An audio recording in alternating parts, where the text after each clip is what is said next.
अस्सलाम वालेकुम students, 10th class computer science के आज की इस वीडियो में हम लोग बात करेंगे लिस्ट्स इन पाइथन के ऊपर। ये बड़ा इंपॉर्टेंट टॉपिक है आपका 4.4 और ये याद रखिएगा कि ये एक लॉन्ग क्वेश्चन कंसिडर होगा आपका।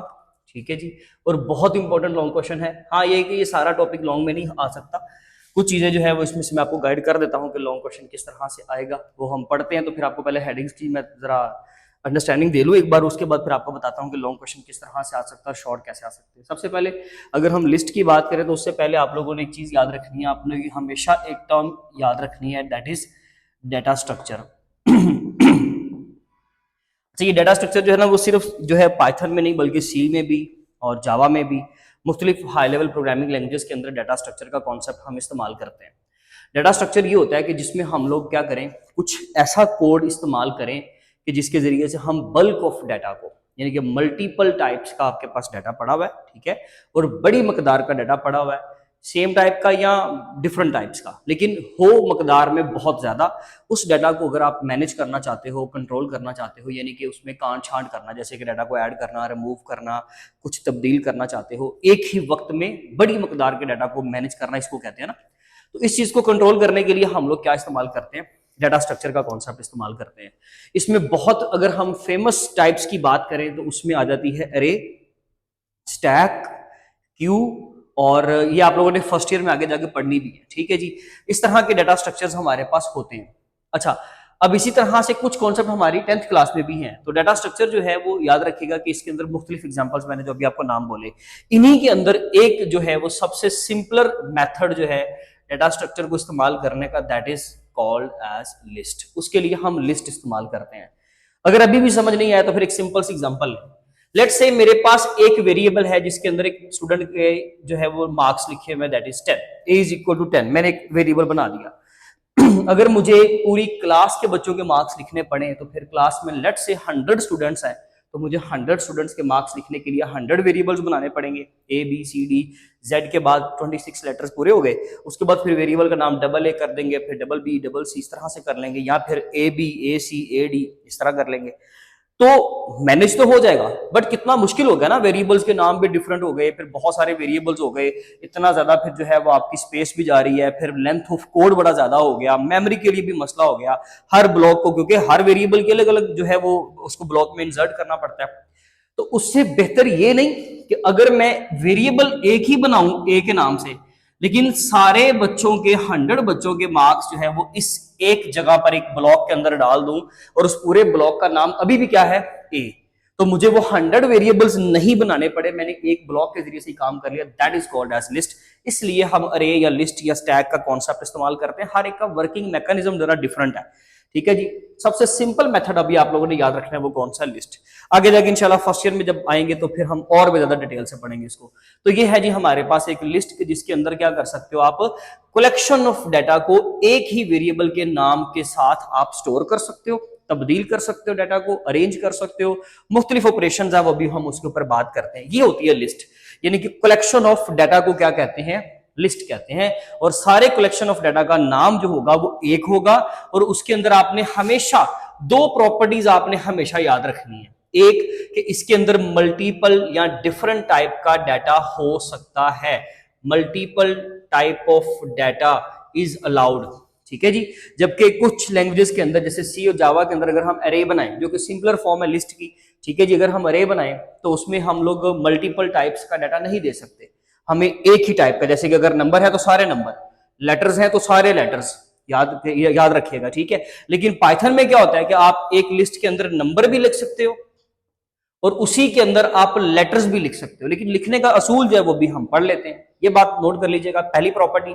नंबर 2 पे ये डायनामिक साइज की होती है, जो लिस्ट होती है वो क्या होती है, डायनामिक साइज। अब डायनामिक साइज का क्या मतलब है सर, डायनामिक का मतलब होता है तब्दील हो जाना, चेंज हो जाना, यानी कि जो चीज आपकी बदल सके। तो ये डायनामिक साइज का मतलब ये कि अगर अभी लिस्ट का साइज देखिए जरा कितना है, 1 2 3 3 आइटम है, तो 3 साइज है लिस्ट का। इसका साइज आप 2 भी कर सकते हो, 1 भी कर सकते हो, 4 भी कर सकते हो, 10 भी कर सकते हो, यानी कि लिस्ट का साइज डायनामिक होता है, यानी कि आप उसको बढ़ा भी सकते हो, कम भी कर सकते हो। जबकि अरे जो सी या जावा में बनती है वहां पर अरे का साइज होता है वो फिक्स होता है। आपने एक दफा अरे बना ली, यानी कि मैं समझ कह रहा हूं कि अरे भी लिस्ट को ही कहते हैं, आप ये समझ लीजिए। वो भी कलेक्शन ऑफ डाटा को मैनेज करने का काम आता है, लेकिन उसके अंदर आपको कंपैरिजन बताने का मकसद ये कि आपको समझ आए कि मुख्तलिफ डाटा स्ट्रक्चर्स के अंदर डिफरेंट टाइप्स के जो है वो फीचर्स हैं और हर एक का अलग अलग तरीकाकार है।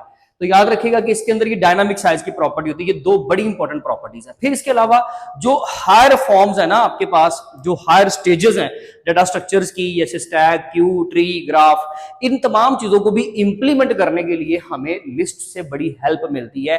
ये पॉइंट आप खुद नोट कर लीजिएगा, ठीक है जी। यानी कि उसको बनाने में भी हमें लिस्ट का ही सिंटैक्स इस्तेमाल करना पड़ता है। आसान लफ्जों में ये याद रखिए।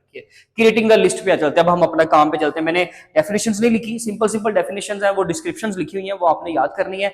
एग्जांपल्स जरूरी हैं, मार्किंग का मसला नहीं, आप एक एक लाइन जो लिखी है बस वो लिखे, बट ये काम करना जरूरी है। लिस्ट क्रिएट कैसे होती है, देखें जी, एक वेरिएबल का नाम रख लें, जैसे वेरिएबल को नाम रखने का रूल है, लिस्ट का वेरिएबल भी वही होता है। उसके अलावा आपने क्या लगानी है, स्क्वायर ब्रैकेट्स। ये कंडीशन है कि आपने क्रिएटिंग लिस्ट के लिए हमने स्क्वायर ब्रैकेट्स के अंदर कोमा सेपरेटर के साथ आइटम्स लिखनी है, that will be a list. अभी आपके पास एक लिस्ट बन गई। अगर अल्फाबेटिकल आपके पास डाटा हो लेटर्स वाला तो फिर डबल कोट में बंद कर दें, और अगर नंबर है तो नंबर को बेशक आप वैसे लिख लो, ठीक है जी। और आपने यहाँ पर 3 आइटम्स डाल दी, मैंगो, एप्पल एंड बनाना, यानी कि आप फ्रूट्स को स्टोर कर रहे हो, तो वेरिएबल का नाम क्या है, फ्रूट्स। यानी कि एक फ्रूट्स जो वेरिएबल है उसकी वैल्यू मैंगो भी है, उसकी वैल्यू एप्पल भी है, उसकी वैल्यू बनाना भी है। यही तो बेनिफिट है कि आप एक ही वेरिएबल के नाम पर सारी लिस्ट बना सकते हो। जितने दुनिया के फ्रूट्स है ना वो सारे आप इस लिस्ट में डाल दो। तो वैसे अगर आपको बनाना पड़ता है मैंगो का वेरिएबल अलग, एप्पल का वेरिएबल अलग, बनाना का वेरिएबल अलग, तो कितने फ्रूट्स हैं, कितने सारे आपको वेरिएबल्स बनाने पड़ते हैं, फ्रूट 1, फ्रूट 2, फ्रूट 3। तो प्रोसेस करते वक्त, कोड करते वक्त आपको दिक्कत आती, आपको मुश्किल होती, इसलिए हम ये कॉन्सेप्ट हमें यहाँ पे बड़ा हेल्प देता है। अच्छा जी, उसके बाद वो कहता है अगर आप इसको मैं प्रिंट करके दिखाऊं, तो उसने प्रिंट करके दिखाया, प्रिंट, और ये वेरिएबल का जैसे नाम आप प्रिंट करते हो, लिस्ट का वेरिएबल भी वैसे ही प्रिंट होता है। ये बड़ा आसान है। तो देखिए जी, फ्रूट्स वेरिएबल को आपने प्रिंट के फंक्शन में डाल दिया, आउटपुट में आपको सारी लिस्ट शो हो जाएगी, मैंगो, एप्पल एंड बनाना। अब वो यहाँ पे ये कि सिंगल कोड में दिखा देगा और ये ब्रैकेट भी आपको शो वो करवाएगा पाइथन, ठीक है जी। तो ये उसने सिंपल आपको जस्ट बताया है कि मेरे पास डाटा था और मैंने उसको प्रिंट करके आपको दिखाया।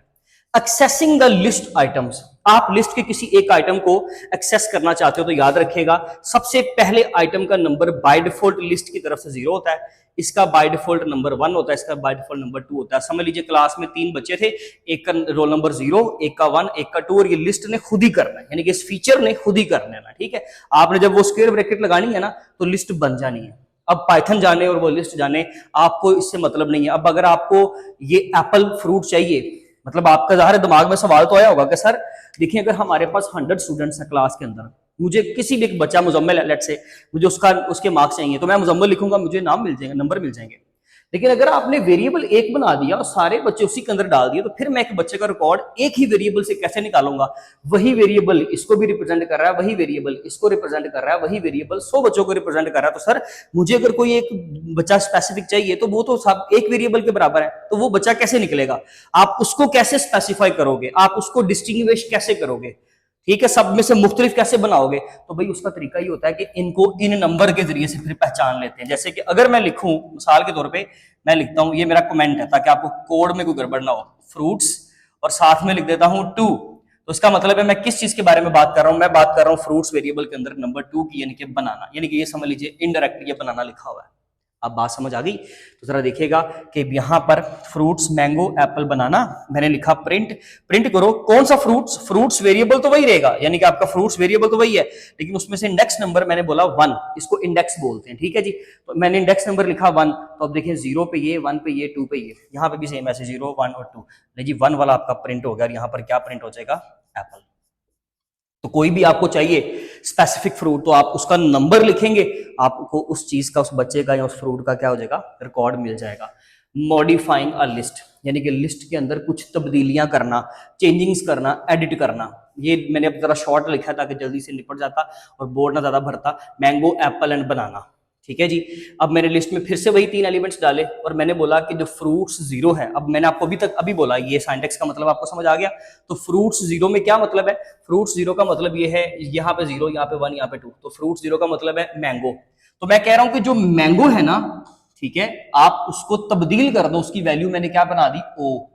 तो इसका मतलब ये है कि ये वाला जो इंडेक्स है फ्रूट जीरो वाला इंडेक्स, अब उसकी एक नई वैल्यू मैंने सेट कर दी ऑरेंज। अपनी बुक पे जरा देख लें, वहां पे पूरा फ्रूट का नाम लिखा हुआ ऑरेंज, तो मैंने उसको नया नाम दे दिया ऑरेंज। तो ये मैंने क्या किया, मैंने लिस्ट के एक एलिमेंट को तब्दील कर दिया, रिप्लेस कर दिया, इसी को तो मॉडिफिकेशन कहते हैं। तो मैंने ऑरेंज से मैंगो को रिप्लेस कर लिया।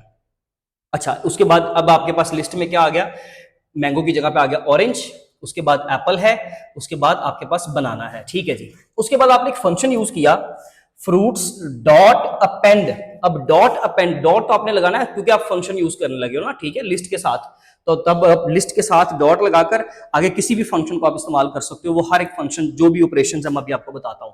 उसमें अपेंड एक ऐसा फंक्शन है, एक ऐसा ऑपरेशन है, ऑपरेशन फंक्शन दोनों वर्ड्स ठीक है, एक ऐसा ऑपरेशनल फंक्शन है कि जिसमें आप लोग क्या करते हो, जब उसको एक आइटम देते हो ना कोई भी, आपने अपेंड फंक्शन की ब्रैकेट में क्या लिखा है, पाइनएप्पल, वहां पर चेक कर लीजिए।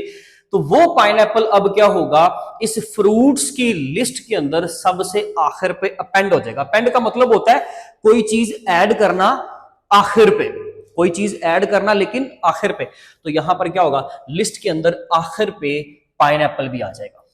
ये अपेंड का फंक्शन है। आप अपेंड के फंक्शन में एक ही आइटम लिख सकते हो। आपने एक आइटम लिखी, आपने उसको, जब आपने जगह नहीं बताई, देखिए मैंने यहां पर नहीं बताया कि जी इंडेक्स नंबर ये 0 पे है, ये 1 पे, ये 2 पे, तो 3 पे कोई एलिमेंट ऐड कर दो, नो। सिर्फ आपने लिखा अपेंड, आगे आपने वो आइटम लिख दी जो आप अपेंड करवाना चाहते हो डबल कोड के अंदर, तो उसने अपेंड कर दिया। अब अगर लेट से मैं यहाँ पे लिखता अपेंड 2, तो वो क्या करेगा, यहाँ पे 2 ले आएगा।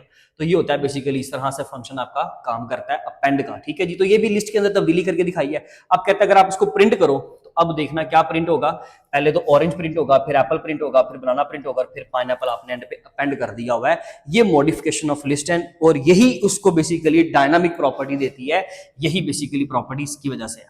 ऑपरेशंस ऑन लिस्ट, यहां तक आपको अलग से लॉन्ग क्वेश्चन आ सकता है, ठीक है जी। और ऑपरेशंस वाला लॉन्ग आपको अलग से आ सकता है। मैंने एग्जांपल्स नहीं लिखी, लेकिन मैं आपको समझा दूंगा इंशाल्लाह, आपको इधर ही समझ आ जाएगी। देखिए जी, अपेंड का मतलब मैंने आपको बता दिया।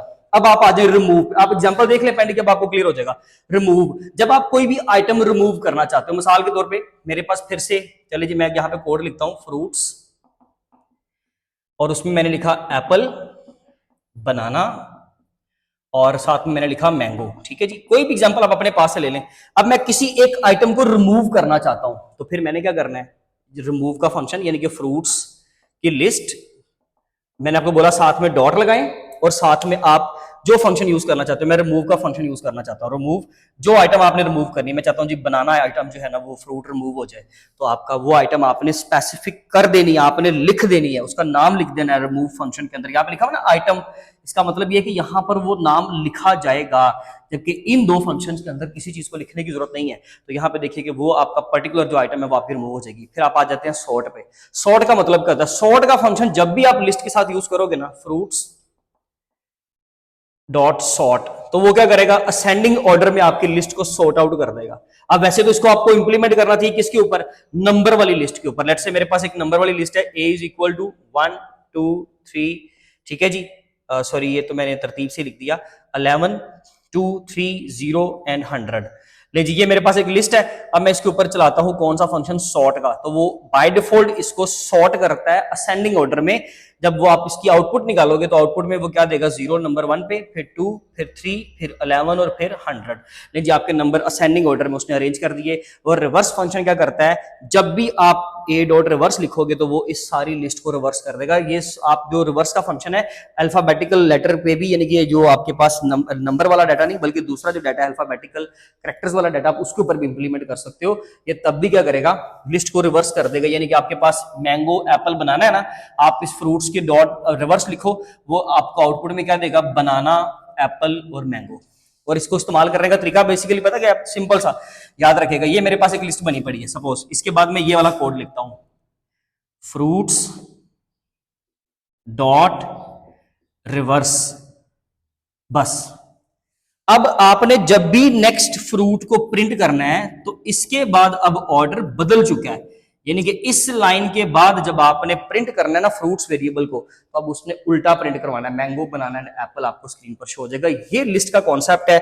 आप मल्टीपल जो डाटा है आपके पास, टाइप का डाटा या कलेक्शन ऑफ डाटा को आप देखो कंट्रोल कर रहे हो, एक ही जगह पे रख के डाटा को, सारा डाटा इकट्ठा पड़ा हुआ है, जिस मर्जी आइटम को रिप्लेस कर रहे हो, जिसको मर्जी तब्दील कर रहे हो, जिसको मर्जी एक्सेस कर रहे हो, जिसको मर्जी मजीद ऐड कर रहे हो, ऑपरेशन चला रहे हो।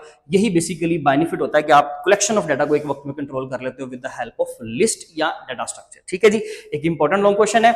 हर एक ऑपरेशन के ऊपर अलग से शॉर्ट आ सकता है, ऑपरेशंस के नाम पूछे जा सकते हैं, कोई भी ऑपरेशन का आपको एमसीक्यू बनाया जा सकता है, पूछा जा सकता है, मॉडिफिकेशन की एग्जांपल आपसे पूछी जा सकती है, एप्लीकेशंस के ऊपर लाजमी तौर पे कंटेंट आ सकता है, शॉर्ट अलग से आ सकता है। आप बोलोगे सर स्पेसिफिक हेडिंग ही नहीं है बुक में, ये आ सकता है, ये बड़ा इंपॉर्टेंट, इसको नोट कर लीजिए, इसका स्क्रीनशॉट ले लें। बाकी इंशाल्लाह अब हम मिलेंगे अपनी नेक्स्ट वीडियो में, तब तक अपना बहुत ज्यादा ख्याल रखें जी। थैंक यू सो मच, अल्लाह हाफिज़।